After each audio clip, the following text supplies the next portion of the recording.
हमारे इस YouTube channel के सेगमेंट फास्ट न्यूज में आप तमाम का इस्तकबाल है। इस वीडियो में आप देख सकते हैं कम मिनटों में बहुत ज्यादा खबरें। तो आइए शुरू करते हैं वीडियो को और देखते हैं आज की ताजा तरीन खबरें। 25 अक्टूबर को सूरज ग्रहण। हैदराबाद में सूरज ग्रहण का वक्फा तकरीबन 1 घंटे होगा। इस महीने की 25 तारीख को हिंदुस्तान में जुजवी सूरज ग्रहण होगा। ग्रहण का आगाज दोपहर में होगा और बेशतर मुकामात से इसको देखा जा सकेगा। तहम अंडमान और निकोबार जज़ायर और शुमाल मशरक़ के बाज़ हिस्सों जैसे ईजाल, इम्फाल, कोहिमा, ईटानगर वगैरह से ये दिखाई नहीं देगा। सूरज ग्रहण का इख्तिताम हिंदुस्तान में दिखाई नहीं देगा क्योंकि ये मगरिब के बाद होगा। हैदराबाद में सूरज ग्रहण का वक्फा आगाज से गुरूब आफ्ताब तक होगा और ये वक्फा 48 मिनट 9 सेकंड का होगा। जुजवी सूरज ग्रहण का आगाज तकरीबन 5 बजे होगा और इख्तिताम 5:45 पर होगा।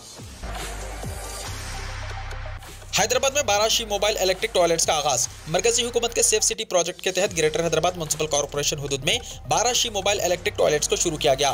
जेएचएमसी के अहदेदारों ने बताया कि खुसूसी तौर पर खवातीन के लिए ये मोबाइल टॉयलेट्स पुलिस की जानिब से हाल में उन्हें ऑपरेशन एंड मेंटेनेंस के लिए हवाले किया गया। ये मोबाइल टॉयलेट्स कॉर्पोरेशन के तमाम 6 जोन्स में फराहम किए गए हैं, जिसमें सिकंदराबाद में 3 मोबाइल टॉयलेट्स, एलबी नगर में 3, खैरताबाद में 2, चार मीनार में 2, श्रीलंगमपल्ली में 1 और कुकटपल्ली में 1। ये मोबाइल टॉयलेट्स हुजूम के मुकामात के करीब होंगे जैसे रेलवे स्टेशन, बस डिपोस और सयाहती मुकामात। मुनुगुरु ज़िमनी इंतखाब में कामयाबी के लिए चीफ मिनिस्टर चंद्रशेखर राव का बड़ा प्लान। इलेक्शन खत्म होने तक हल्के में काम करने का फैसला। तेलंगाना के मुनुगुरु असेंबली हल्के का ज़िमनी इंतखाब टीआरएस हुकूमत के लिए वखार का मसला बन गया है और इस इलेक्शन में पार्टी की कामयाबी के लिए चीफ मिनिस्टर और सदर टीआरएस चंद्रशेखर राव खुद मैदान में उतरने वाले हैं। जराये के मुताबिक दिल्ली में मुहिम चंद्रशेखर राव ने गुज़िश्ता रोज पार्टी के अहम कायदीन के साथ ज़िमनी इंतखाब में टीआरएस की इंतखाबी मुहिम और बीजेपी की सरगर्मियों से तफसीली वक्फियत हासिल की। इस मौके पर चीफ मिनिस्टर चंद्रशेखर राव ने बीजेपी सदर बड्डी संजय की जानिब से 100 गाड़ियों के काफिले के साथ मंगोड़ू में दाखिल होने और दूसरे इलाकों के अफराद के साथ हल्के में इंतखाबी मुहिम चलाने पर काफी बरहमी जाहिर की। उन्होंने कहा कि बाहर के लोगों को लाकर बड्डी संजय इंतखाबी मुहिम चला रहे हैं और इलेक्शन कमीशन खामोश तमाशाई बनी हुई है। चीफ मिनिस्टर चंद्रशेखर राव ने पार्टी कायदीन से कहा कि तमाम सर्वे टीआरएस की कामयाबी की पेशकशी कर रहे हैं और बीजेपी को तीसरा मुकाम हासिल होने का इंकशाफ हुआ है। अपनी इम्कानी शिकस्त से कायफ होकर बीजेपी कायदीन इश्तियाल अंगेज इंतखाबी मुहिम चला रहे हैं ताकि चंद ज्यादा वोट हासिल किए जा सके। उससे उनकी इज्जत भी बच सकती है क्योंकि गुज़िश्ता इंतखाब में बीजेपी को इस हल्के से सिर्फ 12,000 वोट मिले थे। इस मरतबा वोट में 2-3 हज़ार का इजाफा हो सकता है। चीफ मिनिस्टर चंद्रशेखर राव ने कहा कि बीजेपी कामयाबी के लिए हर हरबा अपना रही है, इसलिए हम खामोश नहीं रहेंगे। उन्होंने कहा कि वो खुद गाड़ियों की भारी रैली के साथ मुनुगुरु जाएंगे और इंतखाब होने तक हल्के में क़याम करते हुए गाँव-गाँव से मुलाकात करेंगे और बीजेपी के असली चेहरे को बेनकाब करेंगे। तेलंगाना के वजीर श्रीनिवास गौड़ ने रियासत के अगले चीफ मिनिस्टर के नाम का किया इंकिशाफ। तेलंगाना के वजीर सयाहत श्रीनिवास गौड़ ने इंकिशाफ किया है कि चंद्रशेखर राव के बाद उनके बेटे तारक रामाराव यानी केटीआर रियासत के चीफ मिनिस्टर होंगे। उन्होंने वाज़ेह किया कि केटीआर तेलंगाना के मुस्तकबिल के चीफ मिनिस्टर हैं। उन्होंने कहा कि केटीआर के पास चीफ मिनिस्टर बनने की तमाम काबिलियत मौजूद है। मुनुगुरु ज़िमनी इंतखाब में कामयाबी के बाद चीफ मिनिस्टर केसीआर बीजेपी का मुकाबला करने के लिए कौमी सियासत में उतरेंगे। इसके बाद तारक रामाराव चीफ मिनिस्टर बनेंगे। श्रीनिवास गौड़ ने कहा कि केटीआर 100% रियासत के अगले चीफ मिनिस्टर हैं। टेक्सटाइल्स और हैंडलूम्स पर टैक्स लगाने वाले मोदी मुल्क के पहले वजीर आजम। मरकज की बीजेपी ज़ेर क़यादत हुकूमत की जानिब से हैंडलूम्स और टेक्सटाइल्स पर जीएसटी आयद करने के फैसले की मजम्मत करते हुए टीआरएस यानी बीआरएस के वर्किंग सदर और वजीर टेक्सटाइल्स के टी रामाराव ने मंगोड़ के रायदहिंदों से अपील की है कि वो बाफंदों से इंतहा दर्जे की नाइंसाफी करने पर बीजेपी को सबक सिखाएं। उन्होंने कहा कि वजीर आजम नरेंद्र मोदी आज़ाद हिंदुस्तान की तारीख के पहले वजीर आजम हैं जिन्होंने टेक्सटाइल्स और हैंडलूम्स पर टैक्स आयद किया है। मंगोड़ असेंबली हल्के से ताल्लुक रखने वाले बाफंदों से टेलीकॉन्फ्रेंस के जरिए तबादला ख्याल करते हुए केटीआर ने नरेंद्र मोदी हुकूमत को तनकीद का निशाना बनाया और कहा कि हुकूमत की जानिब से टेक्सटाइल्स सनत को बहरान का शिकार करने की कोशिश की जा रही है। उन्होंने कहा कि हुकूमत हालांकि स्वदेशी अशिया को फरोग देने के वादे के साथ इख्तिदार पर आई है, लेकिन बाफंदों को मसाइल का शिकार किया जा रहा है। बीजेपी को वोट देने पर पकवान गैस की कीमत 1500 रुपये हो जाएगी। रियासती वजीर फाइनेंस टी हरीश राव ने कहा कि अगर मंगोड़ के ज़िमनी इंतखाब में बीजेपी को वोट दिया गया तो मरकजी हुकूमत पकवान गैस की कीमत को 1200 रुपये से बढ़ाकर 1500 रुपये कर देगी और ज़राई बर्क़ी कनेक्शन को बर्क़ी मीटर्स लगा देगी। हरीश राव ने रियासती वजीर बर्क़ी जगदीश रेड्डी के साथ पार्टी उम्मीदवार के प्रभाकर रेड्डी के हक में रोड शो का इनेकाद करते हुए कहा कि जिले नलगुंडा को फ्लोराइड से निजात दिलाने का एजाज़ चीफ मिनिस्टर केसीआर को हासिल है। कागजनगर के करीब पुल मुनहदम, बड़ा हादसा टल गया, 42 गांव के आवाम को मुश्किलात। तेलंगाना के आसिफाबाद जिले के कागजनगर मंडल में अन्नावली के करीब एक पुल मुनहदम हो गया। पुल की खस्ता हालत देखकर ट्रैफिक पहले ही रोक दी गई थी, जिससे बड़ा हादसा टल गया। पेदावागू तालाब में पानी की मकदार बढ़ने की वजह से पुल के पिलर्स मुतासिर हुए थे। हाल ही में ताज़ा बारिशों की वजह से ये पुल गिर गया, जिसकी वजह से 42 देहात में ट्रैफिक की आमदोरफ्त ठप हो गई। इत्तला मिलने पर कागजनगर पुलिस मौके पर पहुंच गई और ट्रैफिक को मुकम्मल तौर पर रोक दिया। मुकामी तहसीलदार MPDO पुल पर पहुंचे और दीवार की तामीर के लिए इक़दाम किए। मुकामी लोगों का कहना है कि पिलर पानी में डूबने की वजह से पुल मुनहदम हो गया। पुल में टोटल 10 पिलर्स और 11 स्लैब हैं। एमएलए कोनीरू कुंपा ने मुनहदम पुल का मुआयना किया। कागजनगर दीहीगाम में रोड पर वाक़े इंदा वैली पुल की मरम्मत के लिए 2 करोड़ 90 लाख रुपए की मंजूरी दी गई है, लेकिन काम अब तक शुरू नहीं हुआ। टीआरएस के साबिक रुकन पार्लियामेंट बोरा नरसैया गौड़ बीजेपी में हुए शामिल। टीआरएस के साबिक रुकन पार्लियामेंट और सीनियर लीडर बोरा नरसैया गौड़ ने चहारशंबे को नई दिल्ली में मरकजी वज़रा भूपेंद्र यादव, किशन रेड्डी बीजेपी के कौमी नायब सदर, डीके अरुणा, पार्लिमानी बोर्ड के अरकान लक्ष्मण, तेलंगाना उमूर के इंचार्ज तिरुवंचुग और इटल्ला राजेंद्र की मौजूदगी में बीजेपी में शमूलियत इख्तियार कर ली। गौड़ के साथ 16 साबिक टीआरएस और कांग्रेस कायदीन बशमूल विडेपल्ली राजेश्वर राव, रवि प्रकाश यादव, सौदागनी हरिशंकर गौड़ ने पार्टी में शमूलियत इख्तियार कर ली। National minority pre matric post matric scholarship की तारीख बढ़ा दी गई। जिले अक़लियती बहबूद ऑफिसर सत्यनारायण ने आज एक सहाफ़ती बयान जारी करते हुए कहा कि अक़लियती तबके के तलबा और तालिबात मुस्लिम, सिख, ईसाई, बुद्ध, जैन और पारसी के लिए रवां तालीमी साल 2022-23 के लिए मरकजी हुकूमत की जानिब से फराहम करदा कौमी अक़लियती प्री मैट्रिक फर्स्ट क्लास से 10th class, post matric, inter, degree, PG, PhD और तकनीकी पेशा वाराना courses, merit cum means scholarship के अलावा नहिम ता दहिम जमात के लड़कियों के लिए मखसूस बेगम हज़रत महल नेशनल स्कॉलरशिप फ्रेश रिन्यूअल के लिए दरख्वास्त दाखिल करने की तारीख में तौसी कर दी गई है, जिसको 31 अक्टूबर तक बढ़ा दिया गया है। तमाम सरकारी और हुकूमत मुसल्लमा खानगी स्कूल और कॉलेजेस के तलबा स्कॉलरशिप ऑनलाइन तर्ज वेबसाइट www.scholarship.gov.in पर फॉर्म दाखिल कर सकते हैं। जिले वखाराबाद में आग लगने का वाक़या। रियासत तेलंगाना के जिले वखाराबाद में आतिशदगी का वाक़या पेश आया। परगीगंज में आज सुबह के अव्वलिन सातों में टीवी मैकेनिक और टेलर शॉप में अचानक आग लग गई। मुकामी अफराद की इत्तला पर फायर ब्रिगेड के अमले ने आग बुझाने का काम किया। दोनों दुकानात में रखा हुआ पूरा सामान जलकर खाकिस्तर हो गया। शुबा किया जाता है कि शॉर्ट सर्किट आग लगने की वजह है। फौरी तौर पर नुकसान का अंदाजा नहीं लगाया जा सका। तेलंगाना में ठेलों पर कारोबार करने वाले टेक्नोलॉजी के इस्तेमाल में मुल्क में सर्रफहरिस्त लाखों छोटे ताजिर डिजिटल लेन देन के आदी, वेल एजुकेटेड हो या मामूली तालीम याफ्ता। तेलंगाना में ठेलों पर कारोबार करने वाले टेक्नोलॉजी के इस्तेमाल के मामले में मुल्क में सर्रफहरिस्त हैं। रियासत में लाखों छोटे ताजिर डिजिटल लेन देन के आदी हो गए हैं। वो हैदराबाद के अलावा तमाम शहरों, कस्बों और दही इलाकों में फ़ोन पे, गूगल पे और पेटीएम जैसे ऐप्स के जरिए नकदी के बगैर लेन देन कर रहे हैं और डिजिटल लेन देन का इस्तेमाल करने वाले छोटे ताजिरों की तादाद रोज़ बरोज़ बढ़ती जा रही है। ठेलों पर कारोबार करने वालों का कहना है कि नकदी से पाक लेन देन से कई परेशानियां दूर हो गई हैं। खरीदार छोटी रकम को भी डिजिटलाइज करते हैं, जैसे 5 रुपये 10 रुपये की अदायगी को वो तरजीह देते हैं। तेलंगाना के ताजिर डिजिटल लेन देन करते हुए नगद तरगीबात हासिल करने में भी आगे हैं। कांग्रेस की खातून उम्मीदवार को शिकस्त देने मोदी और केसीआर सरगर्म। सदर तेलंगाना प्रदेश कांग्रेस कमेटी ए रेवंत रेड्डी ने कहा कि कोमटिरेड्डी राजगोपाल रेड्डी ने कॉन्ट्रैक्ट की खातिर अपने आप को गुजरात को फरोख्त कर दिया। टीआरएस के कायदीन चीफ मिनिस्टर केसीआर की कारकर्दगी से मुतमईन नहीं है। असेंबली हल्के मंगोड़ के मलकापुरम में पार्टी उम्मीदवार पी श्रावंती के इंतखाबी जलसे से खिताब करते हुए रेवंत रेड्डी ने कहा कि ज़िमनी इंतखाब में कांग्रेस की एक खातून से मुकाबला करने के लिए दिल्ली से वज़ीर आज़म नरेंद्र मोदी और हैदराबाद से चीफ मिनिस्टर केसीआर साजिशें कर रहे हैं। बीजेपी के कौमी कायदीन मंगोड़ पहुंचकर आवाम को हथेली में जन्नत दिखा रहे हैं। तेलंगाना के वज़रा शराब पिला रहे हैं। दोनों जमातें पैसा पानी की तरह बहा रही हैं, मगर अवाम कांग्रेस के साथ है और अपनी ताईद का भरपूर यकीन दिला रहे हैं और उन्हें यकीन है कि कांग्रेस को ही कामयाबी हासिल होगी। तेलंगाना में इंजीनियरिंग की फीस में इजाफा, MBA और MCA की फीस भी बढ़ा दी गई। तेलंगाना हुकूमत ने इंजीनियरिंग कॉलेजेस में फीस को कतियत देते हुए जियो जारी किया। AFRC की सिफारिशात के मुताबिक रियासत के 159 कॉलेजेस की फीस हुकूमत ने मुकर्रर की है। इस जियो के तहत कॉलेजेस की कम अज कम फीस 45,000 रुपये मुकर्रर की गई है। रियासतगिर सतह पर 40 कॉलेजेस में फीस 1,40,000 से तजावुज कर गई। MGIT में 1,60,000, CVR में 1,50,000, CBIT वर्धमान वासवी कॉलेजेस में फीस 1,40,000 रुपये मुकर्रर की गई है। हुकूमत ने कहा कि इजाफा शुदा फीस का इतलाक 3 साल तक रहेगा। इस दौरान हुकूमत ने इंजीनियरिंग के साथ साथ MBA, MCA और MTech की फीस में भी इजाफा करते हुए अहकाम जारी किए। MBA, MCA की सालाना फीस 27,000 रुपये मुकर्रर की गई है। MTech की कम अज कम फीस 57,000 रुपये होगी। हुकूमत की जानिब से फीस रिइंबर्समेंट में इजाफे के ताल्लुक से कोई वजाहत नहीं की गई है। तेलंगाना में 23 अक्टूबर तक 7 नवंबर राहुल गांधी की भारत जोड़ो यात्रा। कांग्रेस के कायद राहुल गांधी की भारत जोड़ो यात्रा के शेड्यूल में मामूली तब्दीली आई है। हाल ही में ऑल इंडिया कांग्रेस के जनरल सेक्रेटरी KC वेणुगोपाल ने हैदराबाद पहुंचकर तेलंगाना में राहुल गांधी की भारत जोड़ो यात्रा के तैयार करदा शेड्यूल का जायजा लिया। पहले तैयार करदा शेड्यूल के मुताबिक 23 अक्टूबर से 6 नवंबर पदयात्रा की जाने वाली थी। तमाम ताज़ा तब्दीलियों की वजह से अब यात्रा 7 नवंबर को तेलंगाना में इख्तिताम को पहुंचेगी। ताज़ा शेड्यूल के मुताबिक 23 अक्टूबर को सुबह 11 बजे राहुल गांधी की भारत जोड़ो यात्रा जिले नारायणपेट के कृष्णा मंडल में दाखिल होगी, जहाँ से मक्तल तक दिन भर पदयात्रा जारी रहेगी, जिसके बाद दिवाली त्यौहार के पेश नजर 3 दिन तक 24, 25 और 26 अक्टूबर तक यात्रा को वक्फा दिया जा रहा है। इसके बाद 27 अक्टूबर से यात्रा मक्थल से दोबारा शुरू होगी और 3 नवंबर तक जारी रहेगी। 4 नवंबर को दोबारा यात्रा के लिए वक्फा रहेगा। 5 नवंबर को जिले संगारेड्डी के असेंबली हल्के इंदौर के चुटगुड़ से यात्रा का आगाज होगा। 7 नवंबर को शाम 7 बजे जिले कामारेड्डी के जगुल असेंबली हल्के के शाहपुर मिर्जापुर हनुमान मंदिर के पास यात्रा पहुंचते हुए उसका अख्ताम अमल में आएगा, जहां से राहुल गांधी महाराष्ट्र को रवाना हो जाएंगे।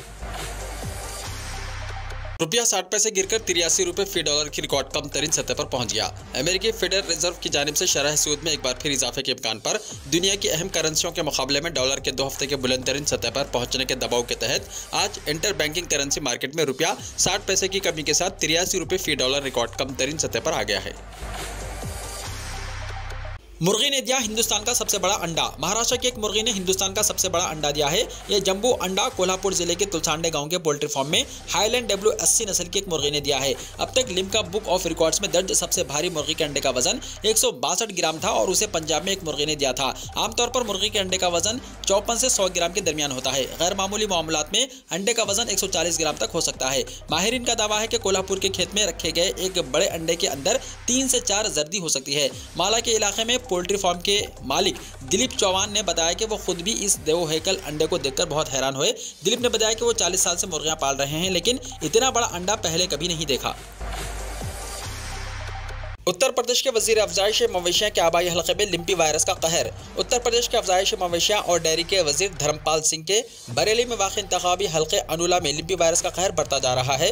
महकमे वेटरनरी के ज़राए ने बताया कि अब तक सैकड़ों की तादाद में जानवर लिम्पी वायरस की जद में आकर फौत हो चुके हैं। अनुला के मुजगमा वेटरनरी में लिम्पी वायरस से मुतासर औसतन 5 से 60 मवेशी रोजाना लाए जा रहे हैं। जानवर पालने वालों का कहना है कि टीकाकारी न होने से ये बीमारी तेजी से फैल रही है। एक अंदाजे के मुताबिक अनुला इलाके में डेली दर्जनों जानवर लिम्पी वायरस से मर रहे हैं। साइंसदानों ने कोरोना से बड़ी आफत को लेकर किया अलर्ट, अभी से संभल जाने की दी तंबीह। कोरोना वायरस की तबाही से सभी वाकिफ हैं। इस वायरस ने दुनिया भर में लाखों लोगों को मौत की नींद सुला दिया। करोड़ों अफराद बीमार हुए, जिनमें से कई तो अब कोविड-19 के असर से बाहर नहीं निकल पाए हैं। कोरोना वायरस के लगातार नए वेरिएंट्स अब भी सामने आ रहे हैं और सर्दी के मौसम में एक बार फिर कोरोना इन्फेक्शन में इजाफे का खदशा जाहिर किया जा रहा है। लेकिन इस दरमियान साइंसदानों ने कोरोना से भी बड़ी आफत को लेकर तंबीह जारी कर दी है। यह आफत भी किसी वायरस या बैक्टीरिया की वजह से फैलेगी, लेकिन बुनियादी तौर पर वजह होगी पिघलते हुए ग्लेशियर्स। दरअसल साइंसदानों का कहना है कि दुनिया में अगली वबा जो आएगी वो ग्लेशियर्स के पिघलने की वजह से आएगी। ग्लेशियर्स के नीचे कई कदीम बैक्टीरिया और वायरस दबे हुए हैं, जो बाहर आए तो जमीन पर तबाही तय है। मल्लिकार्जुन खड़गे कांग्रेस के नए सदर मुंतखब। मिस्टर मल्लिकार्जुन खड़गे को कांग्रेस का नया सदर मुंतखब किया गया। बराह रास्त मुकाबला उन्होंने पार्टी के सीनियर लीडर और तिरुवनंतपुरम केरला से लोकसभा के रुकन पार्लियामेंट शशि थरूर को बड़े फर्क से शिकस्त दी। 24 सालों में पहली बार गांधी खानदान से बाहर का कोई लीडर सदर के ओहदे पर पहुंचा। पार्टी लीडर मधुसूदन मिस्त्री ने यहाँ जारी एक बयान में ये जानकारी दी। इस इलेक्शन में कुल 9,385 वोट डाले गए। मिस्टर खड़गे को 7,897 वोट और मिस्टर थरूर को 1,072 वोट मिले, जबकि 416 वोटों को गलत करार दिया गया। इस बार गांधी खानदान का कोई फर्द सदर के ओहदे के दौड़ में शामिल नहीं था। इससे पहले मिस्टर सीताराम केसरी ऐसे सदर थे जो गांधी खानदान से नहीं थे। शशि थरूर ने खड़गे को मुबारकबाद दी। कांग्रेस के सीनियर लीडर और केरला के तिरुवनंतपुरम से Lok Sabha member of parliament Shashi Tharoor ने चहारशंबे को मल्लिकार्जुन खड़गे को पार्टी सदर मुंतखब होने पर मुबारकबाद दी है। थरूर ने ट्वीट किया, कांग्रेस पार्टी का सदर बनना एक बहुत बड़ा एजाज और बड़ी जिम्मेदारी है। मैं खड़गे जी को इस काम में कामयाबी की दुआ करता हूँ। 1000 से ज्यादा साथियों की हिमायत हासिल करना और पूरे हिंदुस्तान में कांग्रेस की बहुत से खैरख्वाहों की उम्मीदों और ख्वाहिशात को आगे बढ़ाना एक एजाज था। कांग्रेस के नव मुंतखब सदर के घर जाकर सोनिया और प्रियंका ने दी मुबारकबाद। कांग्रेस का नया सदर मुंतखब होने के बाद मल्लिकार्जुन खड़गे की पहली मुलाकात सोनिया गांधी से हुई। खड़गे से प्रियंका गांधी ने भी मुलाकात की। जराये का कहना है कि सदर मुंतखब होने के बाद खड़गे ने सोनिया गांधी से वक्त मांगा था कि 10 जनपद पर मुलाकात करें, मगर सोनिया गांधी ने वक्त देने के बजाय खुद खड़गे के घर जाकर उन्हें मुबारकबाद दी। कांग्रेस सदर मुंतखब होने के बाद मल्लिकार्जुन खड़गे ने सोनिया गांधी से मुलाकात का वक्त मांगा था। वो 10 जनपद पर जाकर उनका शुक्रिया अदा करना चाहते थे, लेकिन उन्हें वक्त नहीं मिला। तमाम सोनिया गांधी के जहन में कुछ और मंसूबा था। वो खुद खड़गे के घर जाना चाहती थी और माहौल को एक मुख्तलिफ शक्ल देना चाहती थी। खड़गे की जीत के बाद सोनिया गांधी और प्रियंका वाड्रा उनके घर पहुंचे। दोनों ने खड़गे जोड़े से गर्मजोशी से मुलाकात की। दरहकीकत खड़गे रिवायत को बरकरार रखते हुए खुद गांधी खानदान के पास जाने को तैयार थे, लेकिन सोनिया गांधी ने कुछ करने का इरादा कर लिया। इसके बाद पूरी तवज्जो 10 जनपद के बजाय खड़गे के घर 10 राजा जी मार्ग पर मरकूज रही। मल्लिकार्जुन खड़गे 26 अक्टूबर को संभालेंगे कांग्रेस सदर की जिम्मेदारी। कांग्रेस के सीनियर लीडर मल्लिकार्जुन खड़गे ने पार्टी सदर ओहदे का इंतखाब जीत लिया है। उन्हें लगातार मुबारकबादियां मिल रही हैं। इस दरमियान कांग्रेस रुकने पार्लियामेंट रणदीप सुरजेवाला ने एक बयान दिया है, जिसमें कहा कि नवमुंतखब कांग्रेस सदर मल्लिकार्जुन खड़गे 26 अक्टूबर को अपनी जिम्मेदारी संभालेंगे। असेंबली इलेक्शन में आम आदमी पार्टी का जम्मू एंड कश्मीर में हुकूमत बनाने का दावा। आम आदमी पार्टी जम्मू एंड कश्मीर में बीजेपी का वाहिद मुतबादिल बन गई है और जिंदगी के तमाम शोबों के लोग आम आदमी पार्टी में सियासी और समाजी इनकलाब का हिस्सा बन रहे हैं। यहाँ एक प्रेस कॉन्फ्रेंस से खिताब करते हुए हरीश देव सिंह ने कहा कि बीजेपी की हुकूमत पूरे मुल्क में नाकाम हो चुकी है और जम्मू एंड कश्मीर की सूरत हाल इससे भी ज्यादा खराब है। आम आदमी पार्टी के लीडर ने कहा कि जम्मू एंड कश्मीर में आम शहरियों का बाकायदा कत्ल किया जा रहा है, लेकिन हुकूमत मुकम्मल तौर पर खामोश तमाशाई बनकर काम कर रही है। उन्होंने दावा किया है कि इलेक्शन में जबरदस्त अक्सरियत हासिल करने के बाद आम आदमी पार्टी जम्मू एंड कश्मीर में अगली हुकूमत बनाएगी।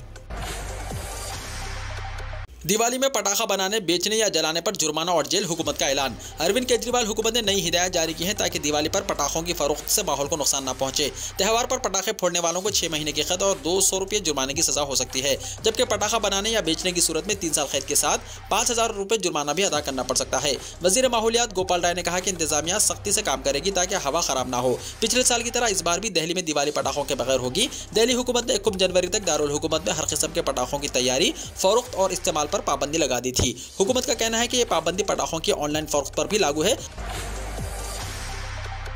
शाहरुख खान के बेटे को जानबूझकर फंसाया गया था, हुकूमत मुआवजा अदा करे और मीडिया माफी मांगे, अदाकार का मुतालबा।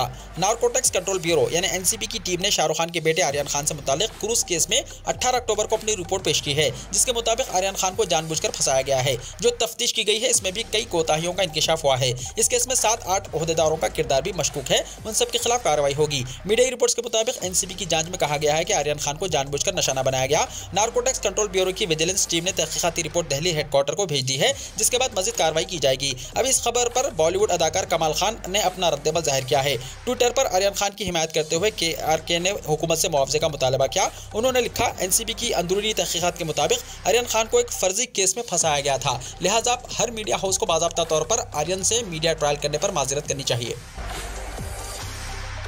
बिहार में 7वीं जमात के एग्जाम पर्चे में कश्मीर को अलग मुल्क बताया गया। कश्मीर के ताल्लुक से बिहार से एक मुतनाज़ा मामला सामने आया है। बिहार के जिले किशनगंज के एक स्कूल में 7वीं जमात के इम्तिहानी पर्चे में कश्मीर को अलग मुल्क बताया गया है। इस मामले पर तनाज़ा बढ़ गया है। स्कूल के हेड टीचर SK दास ने बताया कि यह गलती नादानिस्ता तौर पर हुई है। उन्होंने कहा कि उन्हें इस बात का पता बिहार एजुकेशन बोर्ड के जरिए हुआ। इम्तिहानी पर्चे में पूछा गया है कि कश्मीर मुल्क के लोगों को क्या कहा जाता है। दरअसल बिहार एजुकेशन काउंसिल की तरफ से कराए गए क्लास हफ्तुम के शशमाही इम्तिहान में सवाल पूछा गया कि दर्जे झेल ममालिक के लोगों को क्या कहा जाता है। नीचे दिए गए ऑप्शंस में चीन, नेपाल, इंग्लैंड और इंडिया के साथ कश्मीर का ऑप्शन भी दिया गया था। कश्मीर की सयाहत दोबारा पटरी पर, टूर ऑपरेटर के मुताबिक 70% होटल बुक। कश्मीर में सयाहत के कारोबार से वाबस्ता लोग पुरजोश है, क्योंकि आने वाले महीने में सयाहों की आमद में इजाफा हुआ और सर्दियों के महीनों में इसमें मजीद इजाफा मुतवक्को है। हाउस बोट्स और होटलों की बुकिंग तकरीबन 70% हो चुकी है। कश्मीर हाउस बोट्स एसोसिएशन के तर्जुमान मोहम्मद याकूब ने कहा कि इस साल सयाहत का रिकॉर्ड तोड़ता हुआ सीजन था, जैसा कि पिछले 2 सालों में लोग बाहर जाने से कासिर थे। उन्होंने कहा कि कोविड केसेस में कमी के साथ लोगों ने सयाहती मुकामात का दौरा करना शुरू कर दिया और कश्मीर को फिर से जन्नत कहा जाने लगा। सयाहों ने यहाँ आना शुरू कर दिया है और इस साल जून के आखिर तक रिकॉर्ड तोड़ सयाहों की आमद हुई। उन्होंने कहा कि जुलाई और अगस्त में सयाहों की तादाद में कमी वाक़ई हुई, ताहम पिछले महीने से यह बहाव एक बार फिर बढ़ना शुरू हो गया है। हिमाचल प्रदेश के असेंबली इंतखाबात, बीजेपी ने किया 62 उम्मीदवारों का ऐलान। भारतीय जनता पार्टी ने हिमाचल असेंबली इंतखाबात के लिए अपने पहली फहरिस्त जारी कर दी। इस फहरिस्त में बीजेपी ने वजीर आला जयराम ठाकुर समेत 62 उम्मीदवारों के नामों का ऐलान किया। CM Jairam Thakur Swaraj assembly seat से इलेक्शन लड़ेंगे। दूसरी तरफ बीजेपी ने ओना असेंबली से सत्यपाल सिंह सत्ती को मैदान में उतारा। बीजेपी ने मंडी से अनिल शर्मा को टिकट दिया। हिमाचल प्रदेश के तमाम सीटों के लिए एक ही मरहले में 12 नवंबर को इलेक्शन होंगे और वोटों की गिनती 8 दिसंबर को होगी। सऊदी मुमलिकत के खिलाफ ट्वीट्स पर अमेरिकी शहरी को सजा। सऊदी अरब में एक अमेरिकी शहरी को गिरफ्तार करके 16 साल कैद की सजा सुनाई गई है। बताया जा रहा है कि मज़कूरा शख्स ने अमेरिका में रहते हुए सऊदी मुमलिकत के खिलाफ ट्वीट्स किए थे। वाशिंगटन पोस्ट ने रिपोर्ट किया कि फ्लोरिडा में रहने वाला साद इब्राहिम अलमादी को नवंबर में हवाई अड्डे पर 14 ट्वीट्स के हवाले से हिरासत में लिया गया था, जो उन्होंने गुज़िश्ता 7 सालों में लिखे थे। फ्लोरिडा में रहने वाले 72 साल रिटायर्ड प्रोजेक्ट मैनेजर साद इब्राहिम अलमादी को गुज़िश्ता बरस नवंबर में सऊदी में उनके खानदान से मिलने के दौरान गिरफ्तार किया गया था और रवा महीने में उसे सजा सुनाई गई। उनके बेटे ने एसोसिएट प्रेस के साथ तफसीलात की तस्दीक करते हुए कहा कि उनके वालिद के पास सऊदी अरब और अमेरिका दोनों की शहरियत है। वीडियो को लाइक शेयर कीजिए और हमारे इस YouTube चैनल को सब्सक्राइब करते हुए इसके बेल आइकॉन को भी प्रेस कर लीजिए, ताकि ऐसी ही ताज़ा तरीन खबरें आइंदा भी आपको मिलती रहें।